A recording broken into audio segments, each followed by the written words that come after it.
பேசல சார். வணக்கம். அவர் தொடக்கத்தில் ஒன்று கேட்டாங்க, எம்எட் முடித்தவர்கள், எம்ஃபில் முடித்தவர்கள், கரெக்டா சார்? எம்எட் எம்ஃபில் முடித்தவர்கள் இவர்கள் இந்த தகுதி தேர்வை எழுத வேண்டிய தேவையில்லை அப்படின்ட்டு கேரள அரசாங்கம் ஒரு ஜிஓ ஏற்கனவே போட்டுவிட்டது. எந்த ஆண்டு சார்? 2016 போட்டுவிட்டது. தமிழ்நாடு அரசாங்கமும் மறுபடியும் ஒன்று போட்டாங்க, ஒரு கொள்கை முடிவை எடுத்து விட்டார்கள்னா இதில் சிக்கல் இல்லை அப்படிங்கிறது இவர்கள் சொல்லக்கூடிய விஷயம். ஆனால் கவர்மெண்ட் சொல்லியிருக்கு, நாங்கள் அப்பீல் போவது சம்மந்தமாக நாங்கள் ஒரு கமிட்டி போடுவோம் அப்படின்னு சொல்லிட்டு. இதில் கவர்மெண்ட்டோட ஸ்டாண்ட் என்ன சார்? தைரியம் மூட்டி இருக்கு ஆசிரியர்களுக்கு அரசு, அதனால கேட்கிறேன். இல்லை, என்னைக்குமே முத்துவேல் கருணாநிதி ஸ்டாலினுடைய ஆட்சி ஆசிரியர்கள் பக்கம்தான் நிற்கும். அதில் எந்த விதமான மாற்று கருத்து வேணாம், சந்தேகமும் வேணாம். சரி. ஆனால் இந்த தீர்ப்புக்கு முன்னாடி ஒரு விஷயத்தை நம்ம பார்க்கணும். உச்சநீதிமன்றம் ஒரு தீர்ப்பு சொல்லுது, ஆனால் என்னென்னா அது பொதுவாக சொல்லுது. இப்போது கல்வியில் நம்பர் 1 இருக்கிற நம்ம மாநிலத்தில், உயர்கல்வியில் நம்பர் 1 இருக்கிற நம்ம மாநிலத்தை, பெண் கல்வியில் நம்பர் 1 இருக்கிற நம்ம தமிழ்நாட்டை நீங்கள் உத்தரப்பிரதேசத்தோடையும் பீகாரோடைய ஒப்பிட்டு ரெண்டையும் சமசமாக வச்சு அதுக்கு ஒரு தீர்ப்பு கொடுக்குறதுன்றதே ஒரு அபத்தமான செயல். தகுதி தேர்வுன்றதே எங்களை பொறுத்த வரைக்கும் எதுலேயுமே உடன்பாடு இல்லை. அது மாணவர்களாக இருந்தாலும் சரி, ஆசிரியர்களாக இருந்தாலும் சரி, அதில் தான் நாங்கள் தெளிவாக இருக்கோம். ஸோ எங்களை கல்வியில் நாங்கள் இந்த இடத்துக்கு உயர்ந்திருக்கிறோம்னா அது எப்படி உயர்ந்திருக்கிறோம்? நீங்கள் சராசரியாக நீங்கள் ஒரு விஷயத்தை பாருங்களேன்.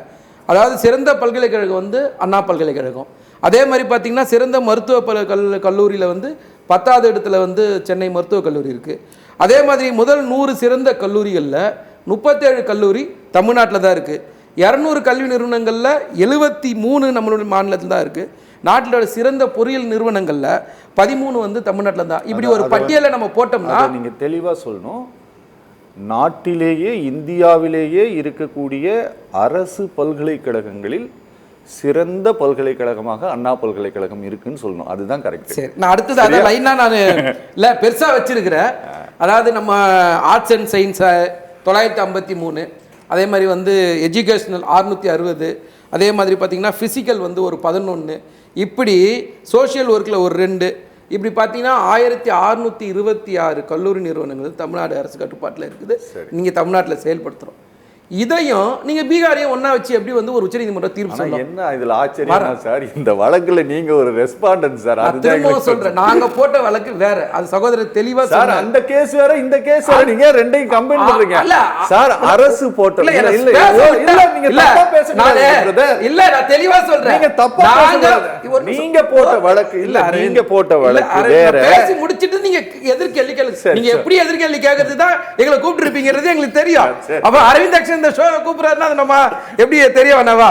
அதாவது நாங்க என்ன சொல்றோம்னா, பொதுவா சமமா பார்க்காதீங்க. சரி, வளர்ந்த மாநிலத்துல நாங்க வளராத நீங்கன்னா நாங்க சொல்றது இந்த தீர்ப்பு கொடுத்தவங்கள, இந்த தீர்ப்பு கொடுக்கறதுக்கு காரணமானவங்கள. சரி, இப்ப உதாரணத்துக்கு தேசிய கல்விக் கொள்கையை ஏத்துக்கணும்னு சொல்லி சகோதரர் சொன்னார்ல, நீங்க நிதி தர மாட்டோம், உங்களுக்கு எந்த விதமான ஹெல்ப் பண்ண மாட்டோம் அப்படின்னு சொல்லி நிறுத்துறாங்கன்னு சொன்னாங்க.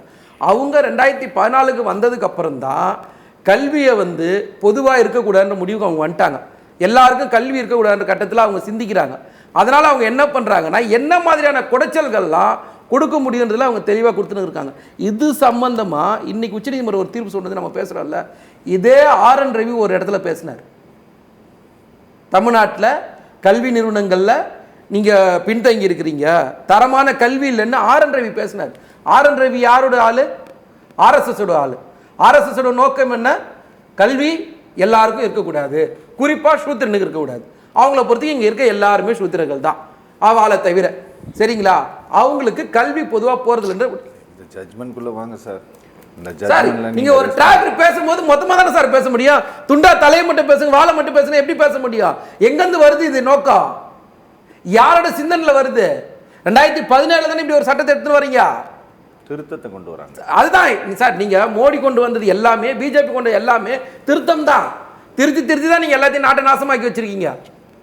இந்த திருத்தம் எங்கிருந்து வந்து தான் நான் கேட்கிறேன். இந்த திருத்தமே தேவையில்லாத ஒரு திருத்தம்ன்ற. நீங்க இவ்வளவு பெரிய கட்டமைப்பு உருவாக்கி வச்சிருக்க இந்த மாநிலத்தில் ஆசிரியர்கள்லாம் நம்ம பார்க்கும்போது, அரசு தொடக்கப்பள்ளி ஆசிரியர்கள் 62,979 பேர், நடுநிலைப்பள்ளி ஆசிரியர்கள் 49,547 பேர், உயர்நிலைப்பள்ளி ஆசிரியர்கள் 31,531 பேர், அதுக்கப்புறம் மேல்நிலைப்பள்ளி ஆசிரியர்கள் 82,000 பேர். எப்படின்னா அரசு பள்ளிகள் ஆசிரியர்கள் மட்டும் 2.25 லட்சம் பேர் இருக்காங்க.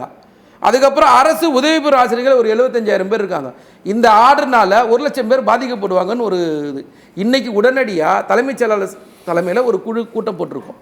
உடனடியாக பள்ளிக்கல்வித்துறை அமைச்சர் அண்ணன் அன்பில் மகேஷ் வந்து தெளிவாக சொல்லியிருக்காரு, நாங்கள் ஆசிரியர் பக்கத்தில் இருப்போம்னு சொல்லிட்டு.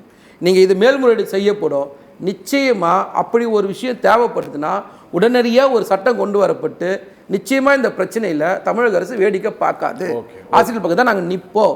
தேவைப்பட்டால் நிச்சயமாக கொண்டு வருவோம். அதில் எங்களுக்கு எந்த சந்தேகமும் வேண்டாம். ஓகே சார், ஏற்கனவே இங்கே இருக்கக்கூடிய தொடக்கப்பள்ளி ஆசிரியர்கள் கரெக்டாக சார் அவர்கள் எங்களை பணி நியமனம் பண்ணணும் அப்படின்னு சொல்லி கேட்டுட்டு இருக்கிறாங்க. அது ஒரு பிரச்சனையாக இருக்குது.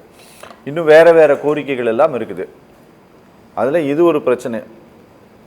ஏற்கனவே எங்களை பர்மனன்ட் பண்ணுன்ட்டு ஒரு பஞ்சாயத்து போயிட்டு இருக்குது. அதே பெரிய பஞ்சாயத்தாக இருக்குது அரசாங்கத்துக்கு. இதில் இந்த பஞ்சாயத்து வேறு வந்திருக்கு. இப்போ சார் கேட்குறாரு, நீங்கள் அப்பீல் பண்ணுங்கள், நீங்கள் கமிட்டி போடுங்க, நீங்கள் கமிட்டி போட்டு நீங்கள் அப்பீல் பண்ணிவிட்டு எங்களை அம்போன்னு விட்டு போயிருவீங்க, நாங்கள் என்ன பண்ணுறது அப்படின்னு கேட்குறாங்கல்ல. அம்போன்னு விட்டு நாங்கள் எப்போ சார் போயிருக்கோம்? திமுகவுடைய சட்ட போராட்டம் அதெல்லாம் இல்ல. ஒரு நிமிஷம். திமுகவுடைய சட்ட போராட்டம்ன்றது நீங்க தெளிவா குறிப்பிட்டு சொன்ன ஒரு விஷயம். ஆளுநருக்கு எதிராக வரலாற்று சிறப்பு மிக்க தீர்ப்பு நாங்க வாங்கணும். இன்னைக்கு அதை குடியரசுத் தலைவர் மூலமா எப்படி கேள்வி கேட்கிறாங்கன்றதை நம்ம பார்த்துட்டு தான் இருக்கோம். நீங்க கல்விக்கான நிதியை இங்க நிறுத்துறாங்க. நீங்க நம்ம அதையும் பார்த்துட்டு தான் இருக்கோம். அந்த கேஸும் நீங்க பெண்டிங்ல தான் இருக்கு. நீங்க இது மட்டும் இல்ல, மாநிலத்துக்கு வரி பகிர்வு சம்பந்தமான வழக்கம் நிலுவையில் தான் இருக்கு. நீங்கள் ஒட்டுமொத்த மாநில உரிமைன்ற இடத்துல மோடி பிஜேபி வந்ததுக்கு அப்புறம் எல்லாமே கேள்விக்குறியாக இருக்குது. நாங்கள் தெளிவாக சொல்கிறோம், இந்த பிரச்சனையில் ஆசிரியர்கள் பக்கம்தான் நாங்கள் நிற்போம். ரெண்டாவது, தகுதி தேர்வுன்றதுல நாங்கள் உடன்பாடே இல்லை. இது தலைவர் கலைஞர் சொன்ன வார்த்தை. அது எந்த யாராக இருந்தாலும் சரி, எந்த படிநிலையாக இருந்தாலும் சரி, மாணவர்களாக இருந்தாலும் சரி, யாராக இருந்தாலும் சரி. இப்போ எதுக்கு நாங்கள் என்ன சொல்கிறோம், இந்த ஆசிரியர்களை வச்சு தானே சார் நாங்கள் இந்த இடத்துல உயர்ந்து நிற்கிறோம். உயர்கல்வியில் இந்த ஆசிரியர்கள் வச்சு தானே சார் நாங்கள் பள்ளி கல்வியில் வந்து 2வது இடத்துல இருக்கிறோம். இந்த ஆசிரியர்களை வச்சு தானே சார் பெண் கல்வியில் முன்னுரிமை இருக்கிறோம். இவங்கள வச்சு தானே சார் நீங்கள் வந்து அதிகப்படியான தொழிற்சாலைகள் வந்து எல்லாத்துலேயும் நம்பர் 1 எப்படி சார் நம்ம இங்கே நிற்கிறோம். ஸோ இந்த ஆசிரியர்கள் தானே நம்ம மாணவர்களை வளர்த்துருக்காங்க. நீங்கள் ஒரு விஷயம் புரிஞ்சுக்கணும், நீங்கள் திரும்ப இந்த தீர்ப்பு கொடுக்கும்போது அதான் வட இந்தியான்னு சொல்லிடுறேன். பொதுவாக வட இந்தியா மாநிலத்தையும் தமிழ்நாடையும் ஒப்பிடுறதுல 1% கூட நியாயம் இல்லை. ஆனா தீர்ப்பு கொடுக்கும்போது நீங்க பொதுவா தீர்ப்பு கொடுக்கறதுல எங்களுக்கு உடன்பாடு இல்லை. உதாரணத்துக்கு நான் சொல்றேன், நீட் எக்ஸாம் நம்ம இப்படிதான் கேட்டுன்னு இருக்கோம், எங்களுக்கு விலக்கு கொடுங்க அப்படின்னு தான் நம்ம கேட்டுன்னு இருக்கோம். ஸோ நீங்க ஒன்றிய அரசு செய்யற வேலை, உச்சநீதிமன்ற தீர்ப்பு கொடுக்கறது, எதுவா இருந்தாலும் நீங்க தெளிவா ஒரு விஷயத்தை பாருங்களேன். கல்விக்கான நிதி ஒதுக்குறதுல நீங்க சிந்திச்சு பாருங்க. இன்னைக்கு இந்தியாவுடைய ஒட்டுமொத்த கல்விக்கான நிதி 65,000 கோடி தான். ஆனா நம்ம மாநிலத்தில் கல்விக்கான நிதி 55,000 கோடி. பள்ளி கல்வித்துறை, உயர்கல்வித்துறை ரெண்டு சேர்த்து நான் சொல்றேன். இந்தியாவில் கல்விக்கான நிதி எவ்வளோ? 65,000 கோடி. இல்லைன்னா சரி, நீங்க செக் பண்ணி பார்த்துக்கலாம், ஒன்றும் பிரச்சனை இல்லை. அதனால ஆனா நம்ம ஒதுக்குற நிதியை விட நீங்க ஒதுக்குற நிதி கம்மி. ஆனா ஒட்டுமொத்த நாட்டுக்கு நீங்க ஒதுக்குறீங்க, நாங்க ஒரு மாநிலத்துக்கு ஒதுக்குறோம். ஸோ இங்க இருக்க கல்வி நிறுவனங்கள், இங்க இருக்கிற ஆசிரியர்கள், இங்க இருக்கிற எல்லாத்தையும் நாங்க கட்டமைச்சு வச்சிருக்கோம். ஆனா நீங்க தேவையில்லாம 1,26,000 கோடி, சரி 1,20,000 கோடி. ஆனா ஒரு மாநிலத்தில் 60,000 கோடி இருக்குல்ல, அப்படி கூட நீங்க பாத்துங்க. எங்களை பொறுத்த வரைக்கும் என்னன்னா, எங்களுடைய ஆசிரியர்களுக்கு இது தேவையில்லாத ஒரு பிரச்சனை. இந்த பிரச்சனையில தமிழக அரசு தெளிவா ஆசிரியர்கள் பக்கம் நிற்கும். அவங்களோட கோரிக்கைகளை நாங்க நிறைவேற்றுவோம். அதுல எந்த விதமான சந்தேகமும் வேண்டாம்.